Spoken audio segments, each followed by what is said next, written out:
Qu'est-ce que tu peux nous dire de plus sur tes parents? Ah, mes parents, bah, ça a été. J'ai eu beaucoup de. J'ai vécu beaucoup avec ma mère.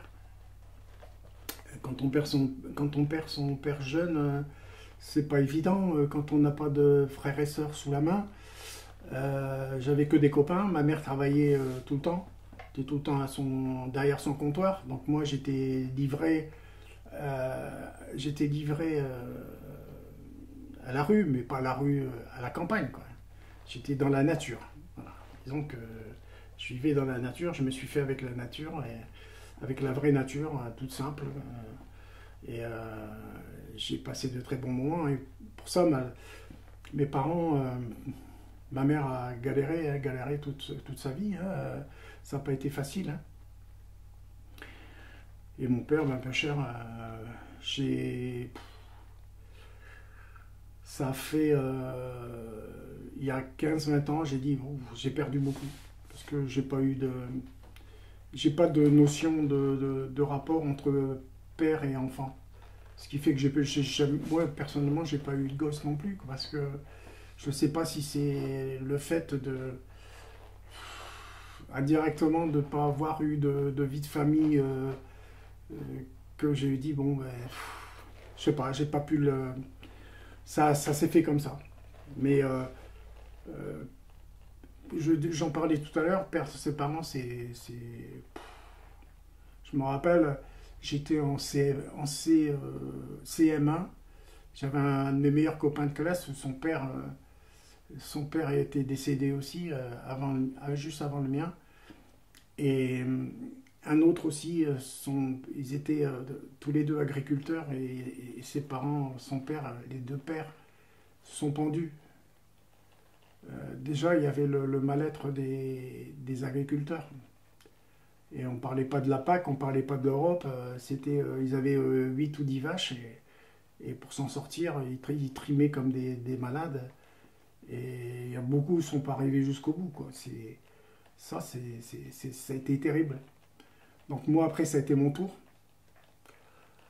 J'ai dit, putain, c'est hard. La vie, elle est dure, quoi. La vie, elle est très dure. Ouais, perdre ses parents, je souhaite à personne. C'est comme ma mère, quand j'ai perdu ma soeur d'une maladie, d'un cancer, euh, ma mère me disait, perdre ses enfants, partir avant ses enfants, c'est terrible. Bah, c'est pareil pour quelqu'un qui perd ses parents. Hein.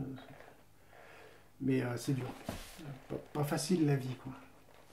Quand tu dis partir avant ses enfants, partir après ses enfants, c'est que les enfants partent avant soi, c'est gagner Ouais, la c'est mère. ça, ouais.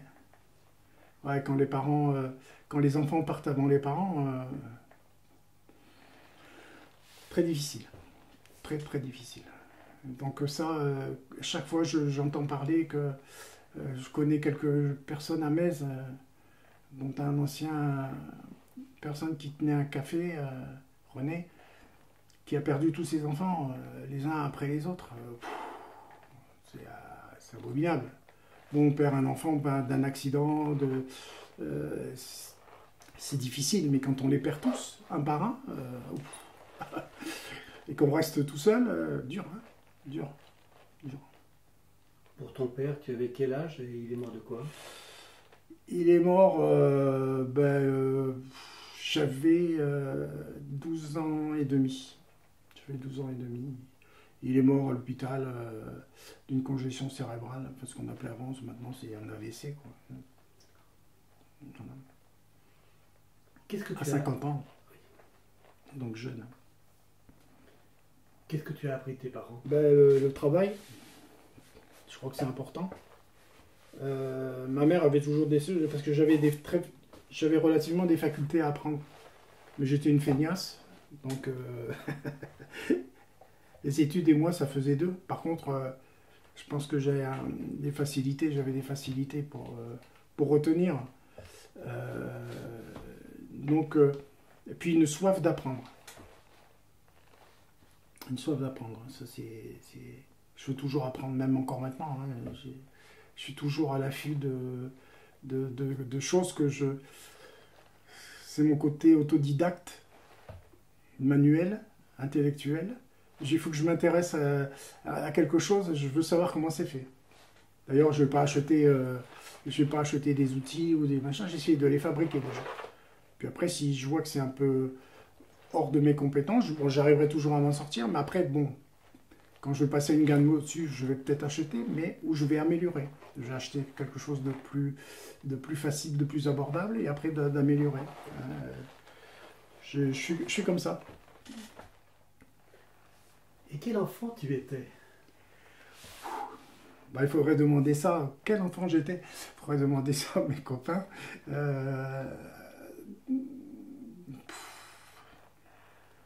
Oh, j'étais un peu casse-couille quand même. Quand même relativiser les... Ouais, j'étais un peu casse-couille. Mais je n'avais pas d'ennemis hein, du tout. Hein. Avec les copains, on s'entendait toujours. J'ai jamais eu de problème. Un petit peu de harcèlement à l'école, mais à l'école au primaire, mais ça n'a pas duré longtemps, parce que vu comment j'étais déjà charpenté, il fallait pas trop s'y frotter. Non, je pense que j'étais un jeune sympa, je jouais au foot, après j'ai voulu faire du vélo, j'ai fait du vélo. Il y a des gens, ils faisaient 20 km de détour pour venir me chercher en vélo pour qu'on parte en balade, enfin, ou à l'entraînement. Non, j'ai jamais eu de soucis. Bon, à l'école, j'étais difficile avec les profs et tout. C'était vraiment un casse-couille, quoi.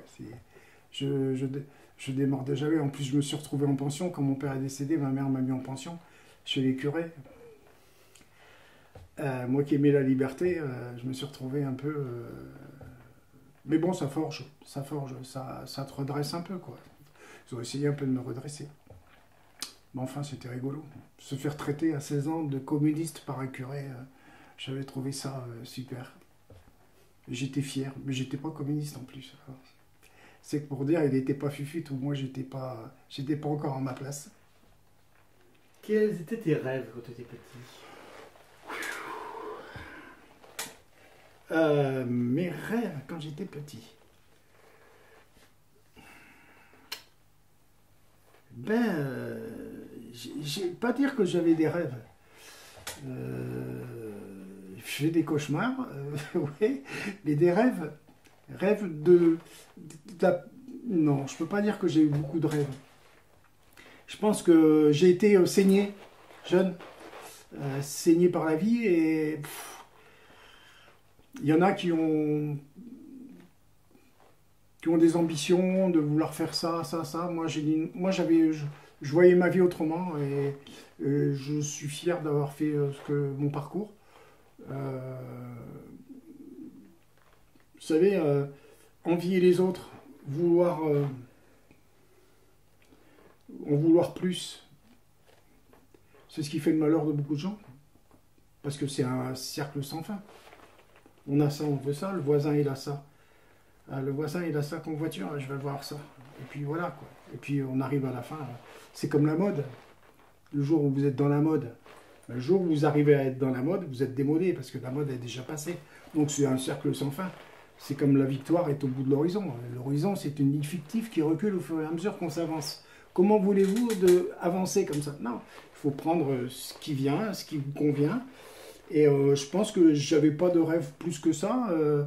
J'ai dit, je vais prendre la vie comme elle vient, et puis bon an, mal an, ça va, quoi. Je suis pas trop malheureux. J'aurais peut-être été plus malheureux en voulant suivre des rêves que j'aurais pas pu atteindre. Et puis inversement, hein, non. Je pense pas que les rêves... Rêver, je ne rêve pas d'être président de la République, ni maire de commune. Rassurez-vous. Loin de là, ma pensée. Tu disais que tu n'avais pas eu de rêve, mais que tu avais eu des cauchemars. Ah oui, les cauchemars, oui. Cauchemars petits, oui. Cauchemars parce que activité intellectuelle puissante.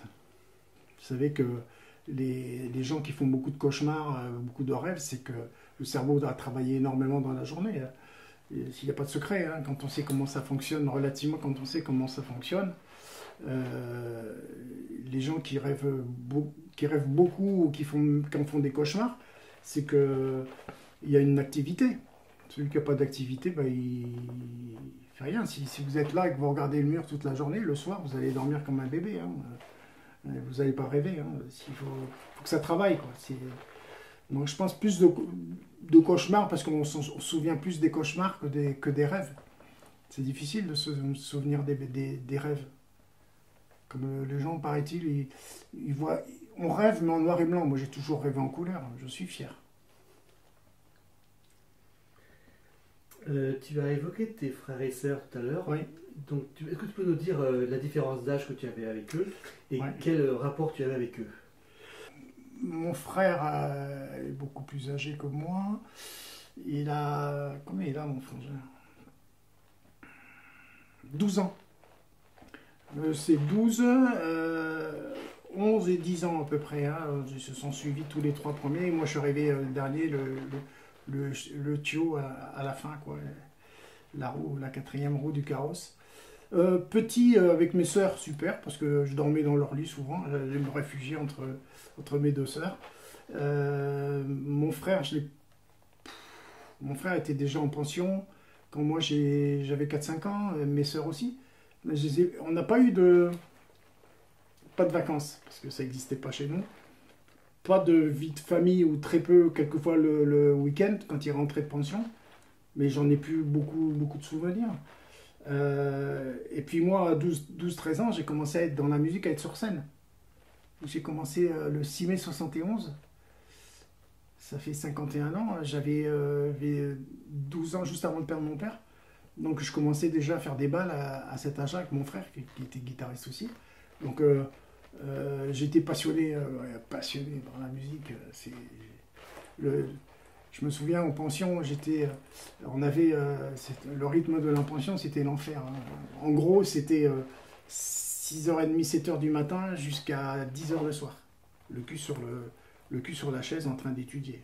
C'était cours ou études. Les seuls moments de liberté, c'était une demi-heure le soir de promenade dans la cour et les repas. Tout le reste du temps, c'était Arbeit. Travail. C'est un rythme insensé, on dirait ça à un jeune maintenant, il ne pourrait pas le croire. C'était dur, très dur.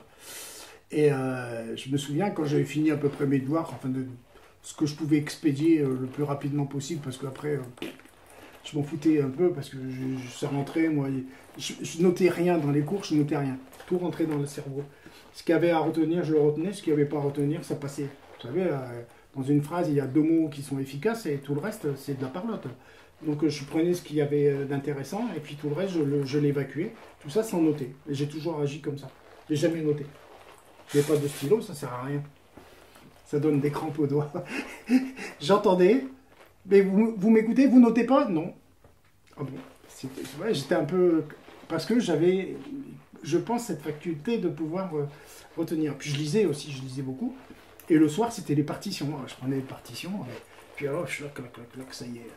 Je faisais les partitions, je notais tout, je faisais des arrangements, je changeais des accords. Enfin, c'était comme ça, quoi. J'étais déjà très petit dans le domaine de la musique. Ce qui veut dire concrètement que quand ton père est décédé, ils étaient déjà adultes, tes frères et sœurs. Ouais. Donc tu es le seul à l'avoir subi en tant qu'enfant. Voilà, c'est ça. Mon frère avait 23-24 ans et mes sœurs 23-22, quoi. Donc moi j'étais ado, quoi. J'étais ado. Les autres étaient adultes. Ouais. J'ai pas eu, malheureusement, j'ai pas. C'est peut-être mon grand regret, c'est de ne pas avoir profité de mon frère et de mes sœurs en tant que compagnon de jeu, c'est ça, de famille et de partager les trucs en famille, quoi. En plus, chez nous, c'était tout petit, donc on partait, mes sœurs allaient chez ses copines, mon frère chez son copain, qui était on était deux familles, on était très liés, et on était chez l'un, souvent chez l'autre que chez l'un, quoi. Nous, on n'avait pas la télé, on n'avait rien, quoi. On n'avait pas la télé à la maison. Donc moi, si je voulais regarder, j'avais envie de voir les infos, les machins, parce que j'étais déjà, allez, on Zitron et tout ça, j'étais passionné par ça, quoi, par ce qui se passait dans le monde.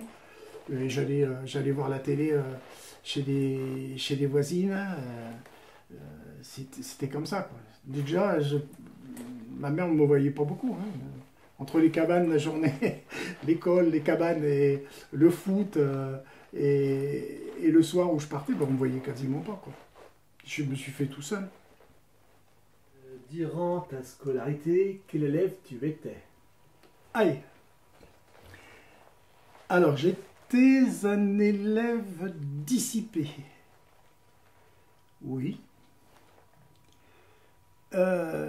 J'étais un élève casse-pied. Oui. J'étais un élève perturbé. Oui. Perturbant. Oui. J'étais un élève intelligent. Peut-être. Est-ce que ça m'a aidé? Non.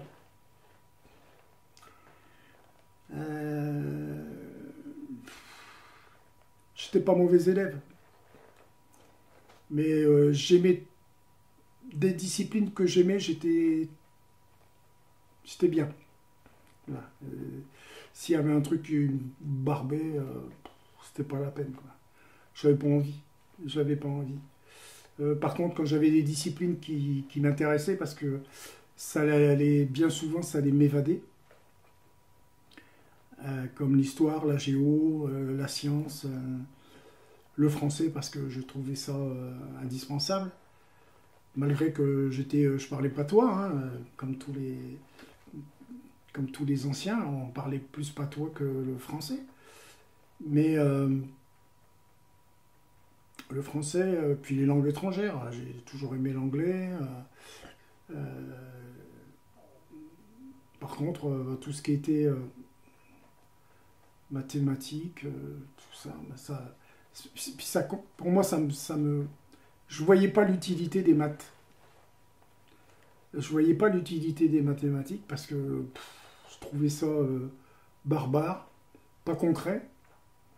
Je savais pas on m'a jamais expliqué quand j'étais jeune que ça allait nous amener à avoir un esprit beaucoup plus cartésien, beaucoup plus carré. Parce que moi, j'avais pas besoin de ça. Je trouve que j'avais pas besoin de ça. Par contre, si un robinet fuyait et qu'il y avait 20 gouttes d'eau qui tombaient à la minute, et ben, je disais, on a perdu 1 millilitre d'eau à la minute. Et je savais à la fin de la journée combien on avait perdu d'eau. Donc, j'avais plutôt ce rapport concret à l'algèbre ou à la géométrie ou aux mathématiques que le fait de me parler d'équations. Moi, ça s'arrêtait à la règle de 3 et par contre, je savais les faire.